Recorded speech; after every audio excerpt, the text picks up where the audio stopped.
Je m'appelle Jacques, je suis guide à la cathédrale de Lyon, la primatiale, et j'accueille ici des visiteurs pour leur faire découvrir ce lieu qui est splendide et assez beau depuis sa dernière rénovation. Donc ici nous sommes dans la cathédrale qui a été construite de la fin du XIIe siècle à la fin du XVe siècle. Mon métier de base, c'est informaticien. Donc ça n'a strictement rien à voir avec le contenu d'une cathédrale. Je suis arrivé là suite à une formation qui a été proposée par le diocèse de Lyon pour former donc des guides de la cathédrale. Ici, on retrouve tout à fait l'expression de la foi des siècles passés et on le retrouve inscrit dans la pierre, dans le verre, et c'est l'essentiel de ce qui m'attache à cette cathédrale. Je m'appelle Martine et je suis bénévole à la cathédrale Saint-Jean de Lyon. Je m'occupe de la crèche depuis 3 années. Maintenant, la pièce Maîtresse, notre petit Jésus. Petit Jésus. Très bien. Toutes les années, nous la refaisons. C'est-à-dire qu'on la replâtre et on la repeint. Cette année, on a retrouvé enfin les personnages originaux qui ont été entièrement réhabillés par les carmélites de Fourvière. De Fourvière. Les carmels de Fourvière. Voilà. Tu vois, je pense que Marie, on devrait peut-être lui monter un peu l'image. Là. Avec Elisabeth, oui, on est très motivés. Et puis on est tellement content de faire partager notre joie. On redevient enfant. On revient enfant, c'est vrai.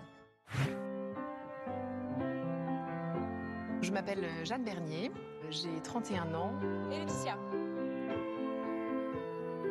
Au sein de la cathédrale, un de mes rôles, c'est d'être chantre. Ok, pas mal du tout. En parallèle de la cathédrale, et c'est ça qui est plutôt chouette parce que je trouve que l'un nourrit l'autre. Je suis donc aussi professeure de chant à la maîtrise. Je suis arrivée à Lyon il y a 8 ans. Et il m'a fallu beaucoup de temps pour trouver une paroisse dans laquelle je me sentais bien. Et puis, le fait d'y avoir cette responsabilité aussi en tant que chantre, ça m'a fait rentrer beaucoup plus dans le lieu. Voilà, c'est le soleil de l'Espagne.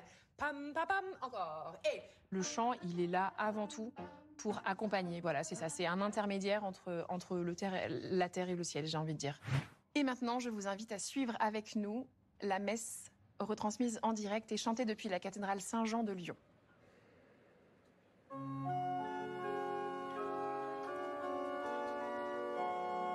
Merci Jeanne, merci à la maîtrise de cette magnifique cathédrale Saint-Jean de Lyon de nous accueillir ce matin pour le 4e dimanche de l'Avent. Dans une semaine, nous fêterons l'avènement du Prince de la Paix. Viens Emmanuel.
Le Seigneur soit avec vous.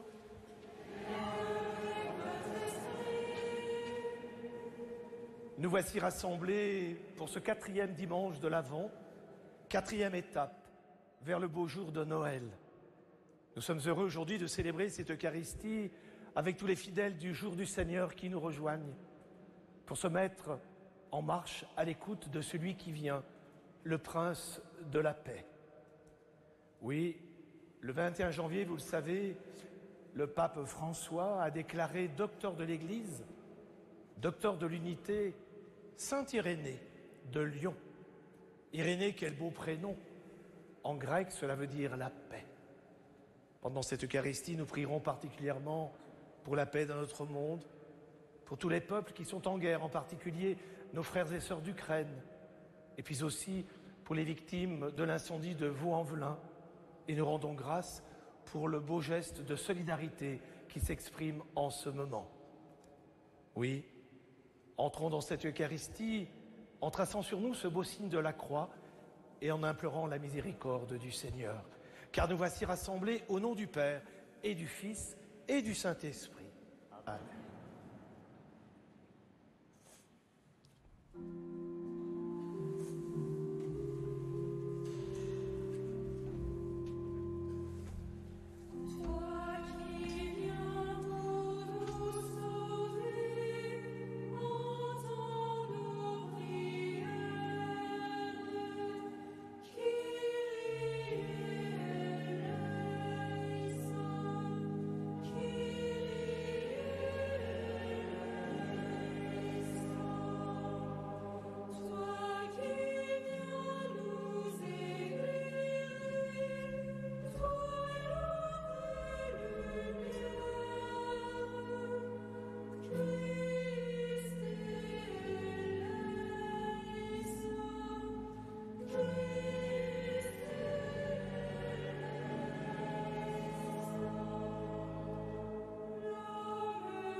Que Dieu Tout-Puissant nous prenne en miséricorde, qu'il nous pardonne nos péchés et nous conduise en sa vie éternelle.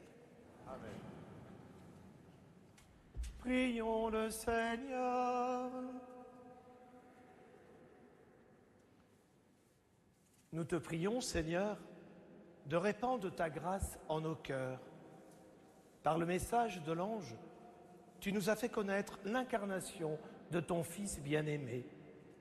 Conduis-nous par sa passion et par sa croix jusqu'à la gloire de sa résurrection. Par Jésus-Christ, ton Fils, notre Seigneur, qui vit et règne avec toi dans l'unité du Saint-Esprit, Dieu, pour les siècles des siècles. Amen.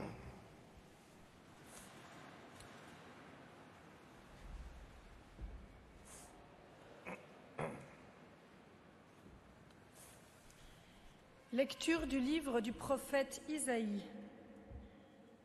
En ces jours-là, le Seigneur parla ainsi au roi Akaz. Demande pour toi un signe de la part du Seigneur ton Dieu, au fond du séjour des morts ou sur les sommets là-haut. Akaz répondit, non, je n'en demanderai pas.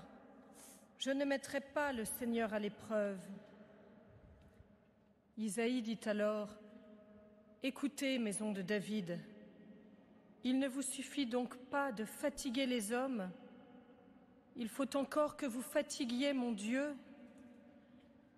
C'est pourquoi le Seigneur lui-même vous donnera un signe. Voici que la Vierge est enceinte, elle enfantera un fils qu'elle appellera Emmanuel, c'est-à-dire Dieu avec nous. De crème et de miel il se nourrira, jusqu'à ce qu'il sache rejeter le mal et choisir le bien.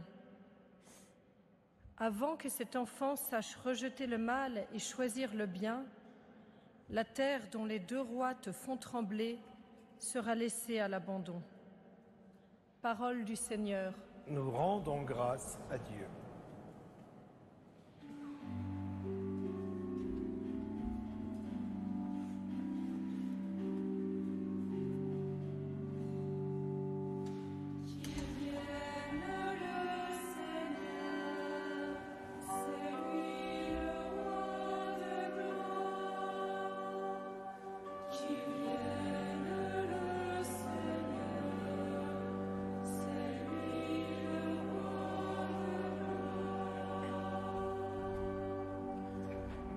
Ô Seigneur, le monde et sa richesse, la terre et tous ses habitants.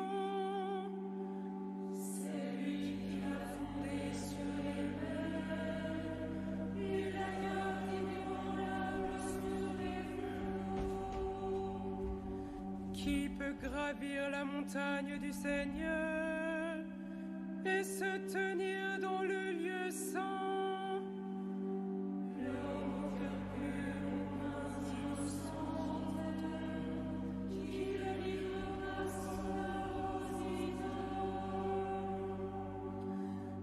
Obtient du Seigneur la bénédiction et de Dieu son Sauveur la justice. Voici le peuple de ceux qui le cherchent. Voici Jacob qui recherche ta face. Qu'il vienne le Seigneur, c'est lui le roi.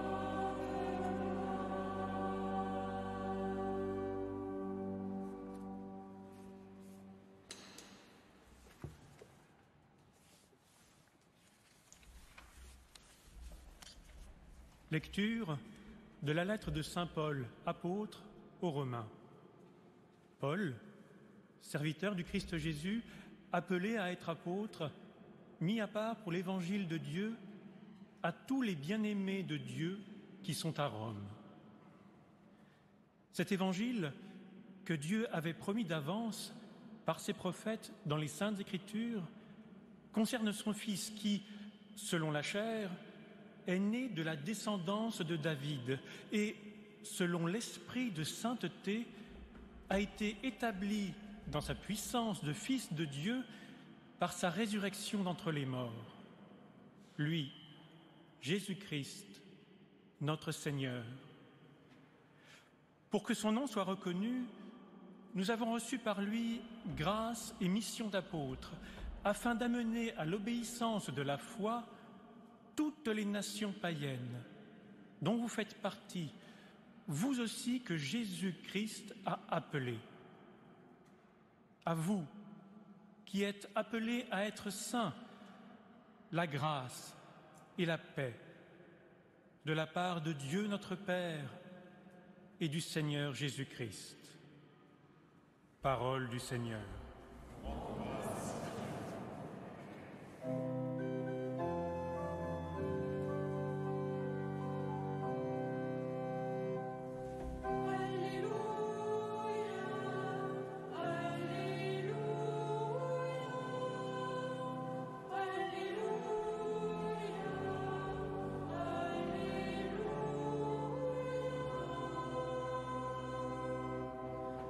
Voici que la Vierge concevra, elle enfantera un fils, on l'appellera Emmanuel, Dieu avec nous.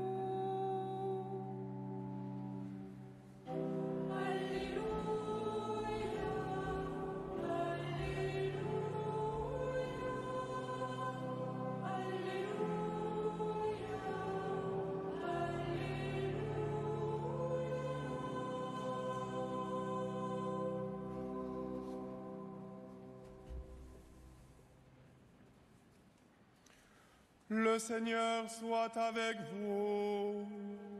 Et avec votre esprit. Évangile de Jésus-Christ selon saint Matthieu.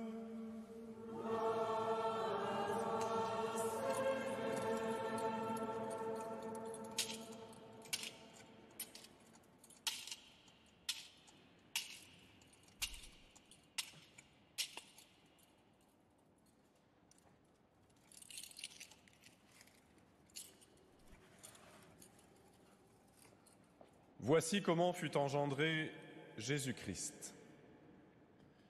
Marie, sa mère, avait été accordée en mariage à Joseph. Avant qu'ils aient habité ensemble, elle fut enceinte par l'action de l'Esprit Saint. Joseph, son époux, qui était un homme juste et ne voulait pas la dénoncer publiquement, décida de la renvoyer en secret.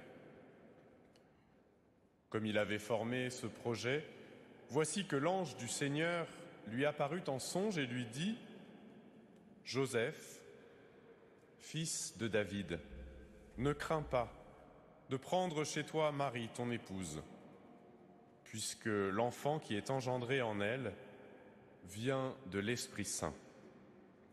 Elle enfantera un fils, et tu lui donneras le nom de Jésus, c'est-à-dire le Seigneur sauve, car c'est lui qui sauvera son peuple de ses péchés. » Tout cela est arrivé pour que soit accomplie la parole du Seigneur prononcée par le prophète. Voici que la Vierge concevra et elle enfantera un fils. On lui donnera le nom d'Emmanuel, qui se traduit « Dieu avec nous ». Quand Joseph se réveilla, il fit ce que l'ange du Seigneur lui avait prescrit. Il prit chez lui son épouse. Acclamons la parole de Dieu.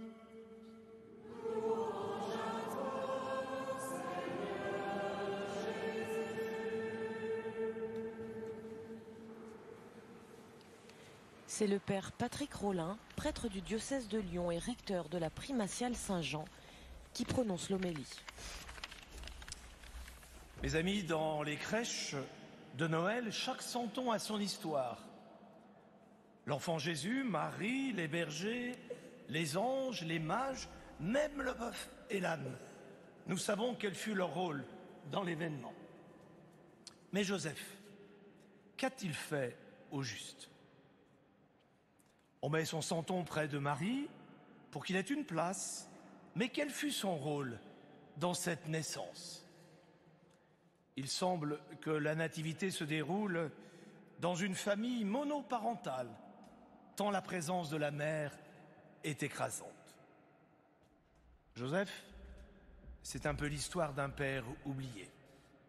Or, sans lui, tout aurait pu rater.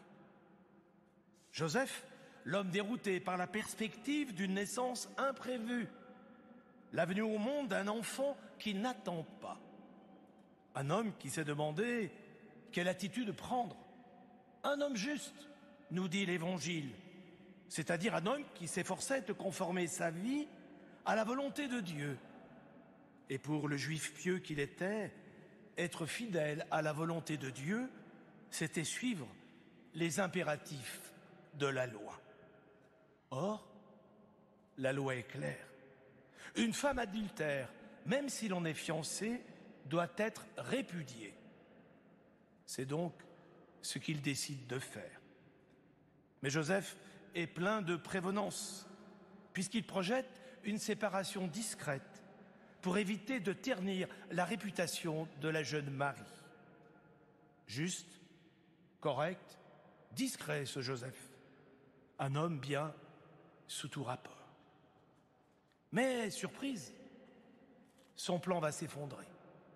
Un ange lui apparaît en songe et lui demande de revenir sur sa décision. Arrêtons-nous quelques instants sur cette demande.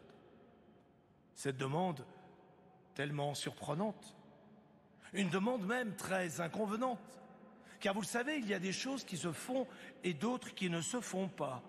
Et là, l'ange dépasse les bornes. Tout d'abord, il demande de ne pas renvoyer Marie. Mais c'est agir à contre-courant des règles saintes de la Torah. Ce qui est révélé ici à Joseph, c'est que la fidélité de Dieu ne consiste pas à suivre à tout prix des règles morales, des principes même les mieux établis. La fidélité à Dieu, c'est suivre ce que Dieu attend de lui à ce moment-là. Autrement dit, s'ouvrir à une obéissance inattendue. Car ensuite, que demande Dieu? De donner un nom à l'enfant. Tu lui donneras le nom de Jésus. Vous avez bien entendu? Dieu demande à Joseph d'être le père de Jésus. Parce qu'en Israël, autrefois, comme chez nous aujourd'hui, en tout cas symboliquement, donner un nom à son enfant, c'est le reconnaître publiquement comme son fils. Oui, Dieu a demandé à Joseph de faire une place à Jésus, de lui donner une famille, de s'engager à l'aimer. Il lui a demandé d'endosser sa vocation, merveilleuse et éprouvante, d'être père, d'être là, de permettre à son enfant de devenir un adulte, un homme. Et Joseph a accepté. Il a permis ainsi à Jésus de prendre sa place dans la communauté humaine, au sein de cette bourgade perdue de Nazareth. Et cela n'a pas été facile. L'Évangile nous le raconte ensuite. Mais comme tous les pères, ou du moins comme tous les pères devraient l'être, Joseph a beaucoup aimé et lutté, hésité et prié, espéré et souffert pour que son fils devienne un homme. Il a pris sur lui ce risque d'être père fort et fragile à la fois. Voilà, mes amis, l'étonnant chemin de Dieu. Pour faire naître le Christ Sauveur, Dieu a eu besoin des gestes et de la fidélité de ce charpentier de Nazareth. Non, Joseph n'a pas été un figurant. Il nous révèle le véritable visage de l'obéissance. L'obéissance. Voilà le gros mot lâché. Ce mot, que nous révèle-t-il? Alors que bien souvent nous l'estimons déplaisant. Le mot éveille la crainte de perdre sa liberté pour se plier à des règles de béton. Mais regardez Joseph! Il nous révèle le véritable visage de l'obéissance. Le défi de l'obéissance dans les évangiles n'est pas de nous rétrécir dans une soumission déplaisante, mais de donner à Jésus un espace où se reflètent le pardon, la tendresse et la paix de Dieu. Oui, étonnant chemin de Dieu, car comme autrefois, la question posée Joseph nous est adressée aujourd'hui. Car le Christ hier, celui qui est né pour nous, ne naîtra pas sans nous. Hier, il était à la merci des soldats d'Hérode quand Joseph l'a pris dans ses bras et l'a sauvé. Aujourd'hui, Jésus nous est donné, c'est le message de Noël. Mais il est à notre merci. Il ne peut être Dieu avec nous que si nous sommes d'accord. Il ne s'impose pas, il se tient à la porte et il frappe. À celui qui ouvre, qui lui fait de la place, il rentre chez lui. Noël qui approche est la fête de l'enfant livré. Fête de l'enfant qui ne peut naître et grandir que si des hommes, des femmes l'accueillent en partant à sa rencontre, lui offrent un toit, une famille, une communauté. Le rôle de père est aujourd'hui en crise. Joseph pourrait être un bon modèle. Plaçons-le bien en vue dans notre crèche. Et que le Seigneur nous rende dociles à sa parole pour qu'à notre tour, nous donnions Jésus au monde.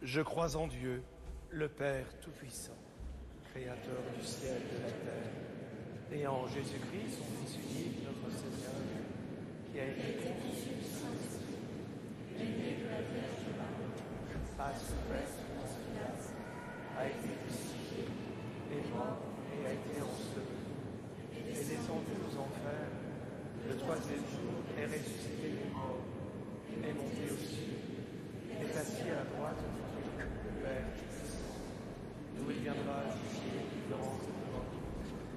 Je crois en l'Esprit Saint, à la Sainte Église catholique, à la communion des saints, à la rémission des péchés, à la résurrection de la chair, à la vie éternelle.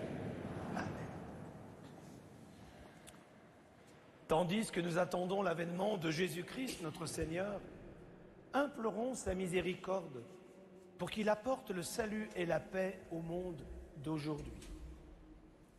En ce dernier dimanche de l'Avent, prions le Seigneur pour qu'à l'exemple de Joseph, mu par l'Esprit, l'Église se rende disponible à accomplir la volonté divine. Viens, Emmanuel.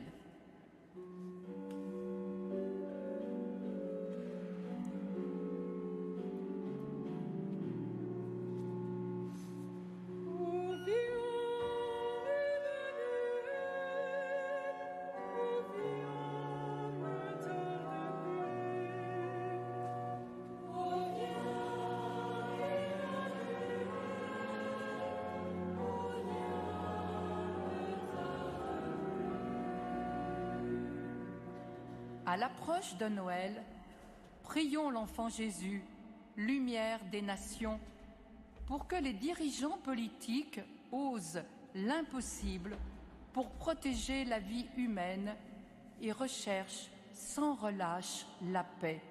Viens, Emmanuel.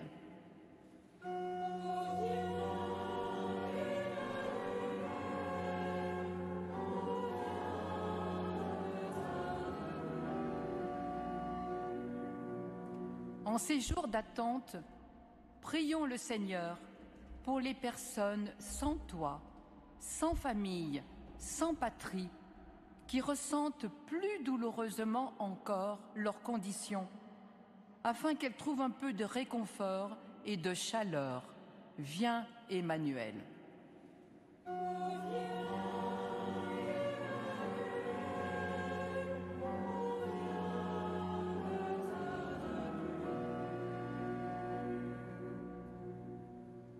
Seigneur Jésus, qui te tiens au milieu des croyants rassemblés en ton nom, écoute les supplications de ta famille et daigne répondre à ces appels, toi qui vis et règnes pour les siècles des siècles.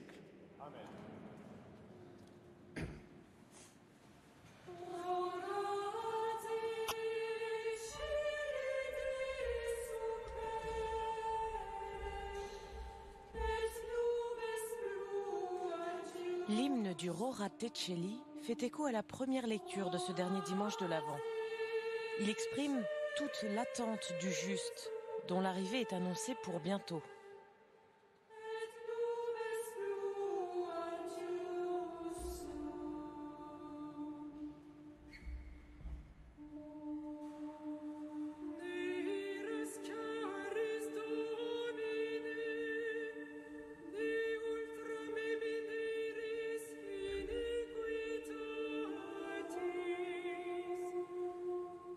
Cicemetus sancte factus deserto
Prions ensemble au moment d'offrir le sacrifice de toute l'Église.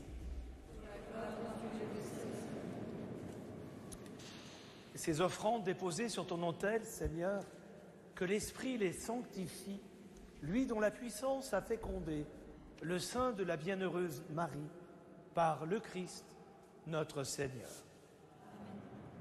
Le Seigneur soit avec vous. Élevons notre cœur. Rendons grâce au Seigneur notre Dieu.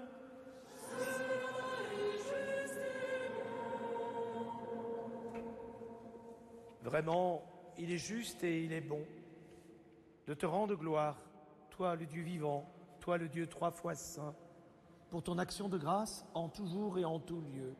Seigneur Père très saint, Dieu éternel et tout-puissant, par le Christ notre Seigneur. Il est celui que tous les prophètes avaient annoncé, celui que la Vierge Mère attendait dans le secret de son amour, celui dont Jean-Baptiste a proclamé la venue et manifesté la présence. C'est lui qui nous donne la joie d'entrer déjà dans le mystère de Noël, pour qu'il nous trouve quand il viendra, vigilants dans la prière et remplis d'allégresse. C'est pourquoi, avec les anges et les archanges, avec les puissances d'en haut et tous les esprits bienheureux, nous chantons l'hymne de ta gloire et sans fin nous proclamons.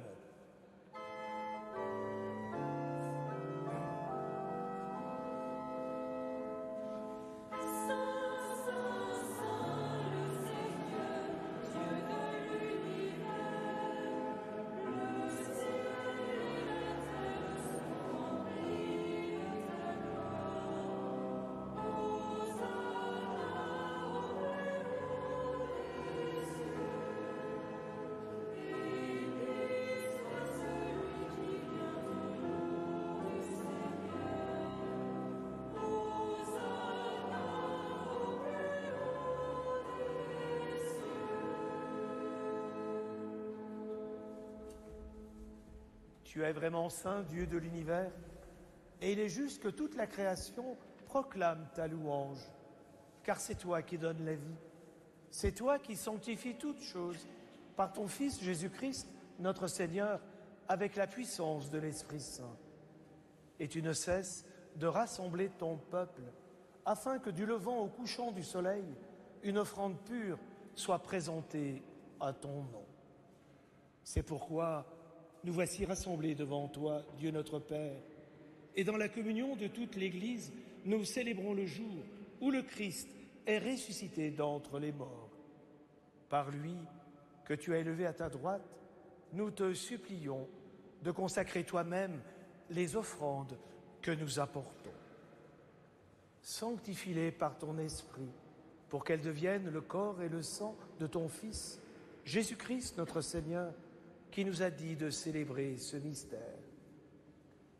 La nuit même où il fut livré, il prit le pain. En te rendant grâce, il dit la bénédiction. Il rompit le pain et le donna à ses disciples en disant « Prenez et mangez-en tous, ceci est mon corps livré pour vous. »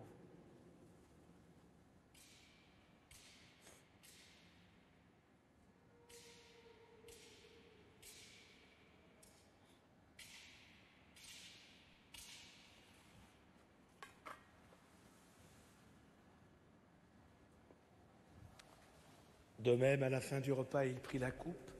De nouveau, il rendit grâce et la donna à ses disciples en disant « Prenez et buvez-en tous, car ceci est la coupe de mon sang, le sang de l'alliance nouvelle et éternelle, qui sera versé pour vous et pour la multitude en rémission des péchés. Vous ferez cela en mémoire de moi. »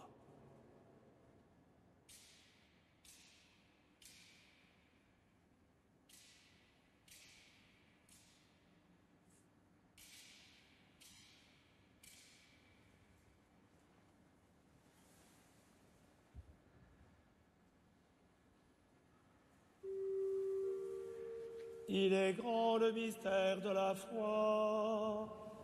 Nous annonçons ta mort, Seigneur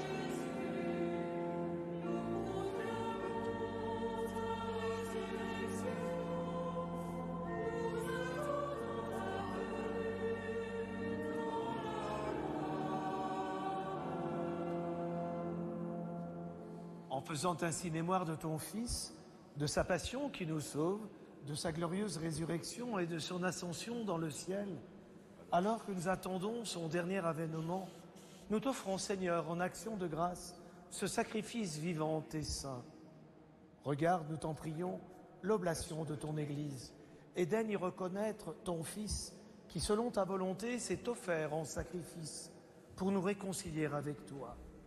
Quand nous serons nourris de son corps et de son sang, et remplis de l'Esprit Saint, accorde-nous d'être un seul corps et un seul esprit dans le Christ. Que l'Esprit Saint fasse de nous une éternelle offrande à ta gloire, pour que nous obtenions un jour l'héritage promis avec tes élus, en premier lieu la bienheureuse Vierge Marie, Mère de Dieu, avec Saint Joseph, son époux, les bienheureux apôtres, les glorieux martyrs, Saint Irénée et tous les saints, qui ne cessent d'intercéder auprès de toi et nous assurent de ton secours. Et maintenant, nous te supplions, Seigneur, par le sacrifice qui nous réconcilie avec toi, étends au monde entier le salut et la paix. Affermis ton Église en pèlerinage sur la terre, dans la foi et la charité, en union avec ton serviteur notre pape François et notre évêque Olivier, son auxiliaire Patrick, l'ensemble des évêques, les prêtres, les diacres et tout le peuple que tu as racheté. Écoute en ta bonté les prières de ta famille que tu as voulu rassembler devant toi. Dans ta miséricorde, ramène à toi, Père très aimant, tous tes enfants dispersés. Pour nos frères et sœurs défunts, particulièrement pour les victimes des conflits, pour les victimes de l'incendie de Vaux-en-Velin, pour Gabriel et Edwige Thiollier, et pour tous ceux qui ont quitté ce monde et trouvent grâce devant toi, nous te prions. En ta bienveillance, accueille-les dans ton royaume, où nous espérons être comblés de ta gloire tous ensemble et pour l'éternité, par le Christ notre Seigneur, par qui tu donnes au monde toute grâce et tout bien. Par lui, avec lui et en lui.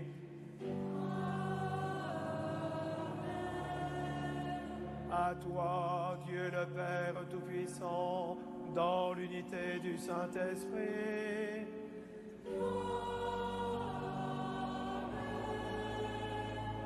Tout honneur et toute gloire pour les siècles des siècles.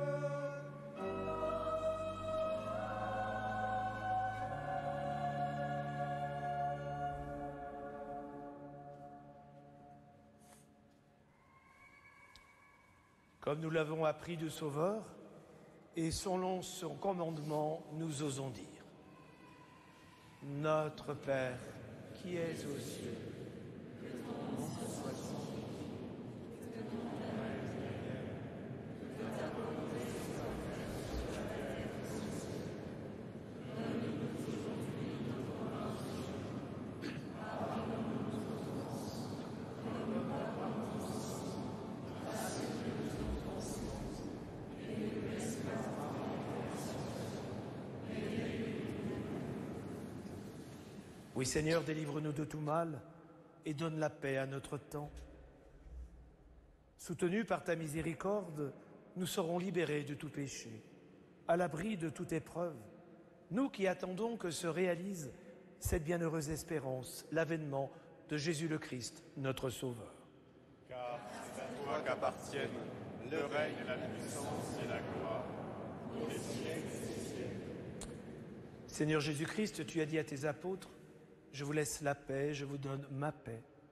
Ne regarde pas nos péchés, mais la foi de ton Église, pour que ta volonté s'accomplisse. Donne-lui toujours cette paix et conduis-la vers l'unité parfaite, toi qui règnes pour les siècles des siècles. Amen. Frères et sœurs, dans cette Église ou devant votre écran, que la paix du Seigneur soit toujours avec vous. Et bien, dans la charité du Christ, donnez-vous la paix. La paix dont nous venons d'entendre parler longuement dans l'émission de ce jour avec l'invité de David Milia, la paix que porte Saint Irénée et surtout la paix qui nous vient du Christ. qu'elle soit avec chacune et chacun d'entre nous.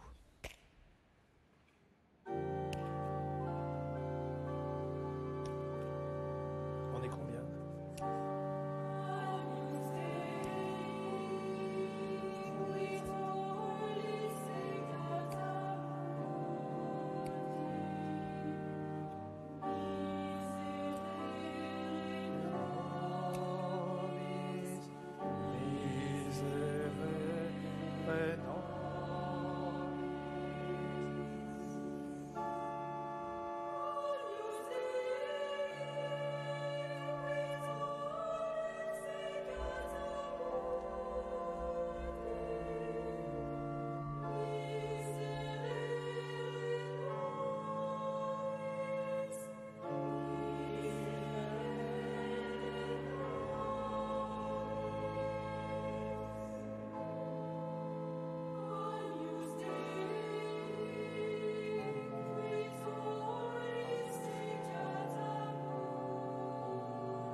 Voici l'agneau de Dieu, voici celui qui enlève les péchés du monde. Heureux, bienheureux, les invités au repas des noces de l'agneau. Seigneur, je ne suis pas digne de te recevoir.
Il était une fois dans un petit village, un atelier de charpentier.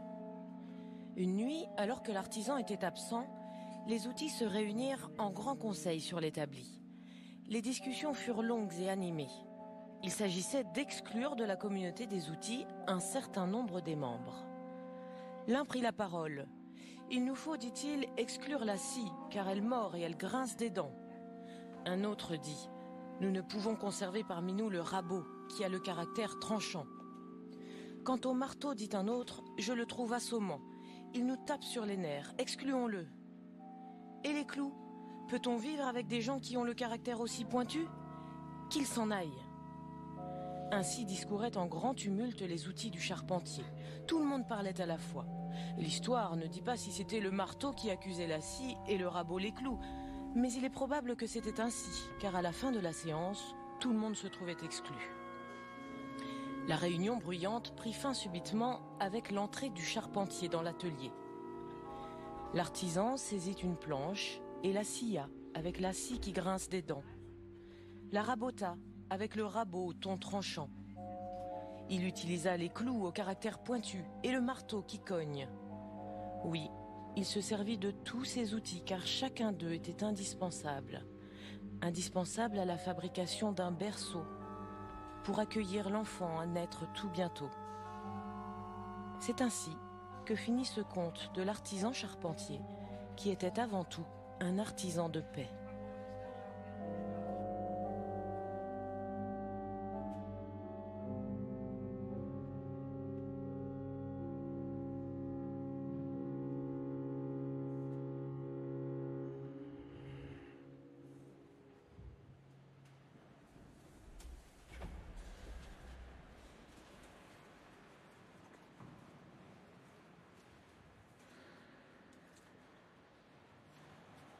Prions le Seigneur. Après avoir reçu le gage de la rédemption éternelle, Dieu Tout-Puissant, nous te prions.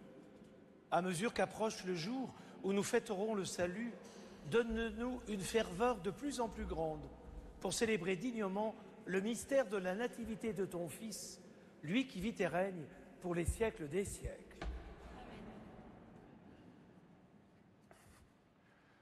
Chers amis téléspectateurs, chers frères et sœurs, après cette belle messe aux côtés de saint Irénée, je vous laisse pour la route le verbe « échanger ».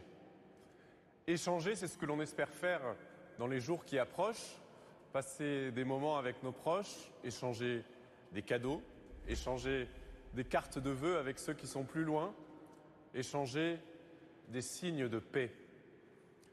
Si nous avons essayé pendant cet Advent de devenir des artisans de paix, des iréno-poètes, c'est pour que maintenant cette paix circule. La paix se fait lorsqu'elle s'échange. Et d'ailleurs, pour Dieu, c'est un peu la même chose. Il fait la paix avec nous en réalisant un admirable échange. Son Fils prend notre humanité pour nous donner sa divinité. C'est saint Irénée qui le disait le premier. Dieu s'est fait homme pour que l'homme se fasse Dieu. Alors, très bonne semaine de préparation à Noël à tous. Merci. Le Seigneur soit avec vous. Et que le Seigneur vous bénisse, le Père, le Fils et le Saint-Esprit. Allez dans la paix du Christ.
Tous les fidèles ainsi qu'aux personnes de passage à la cathédrale Saint-Jean de Lyon de nous avoir accueillis ce matin pour ce dernier dimanche de l'Avent. La semaine prochaine, c'est la grande fête de Noël. La messe de minuit sera célébrée depuis la basilique Saint-Pierre de Rome et la messe du 25 au matin sera en direct depuis la Huppe.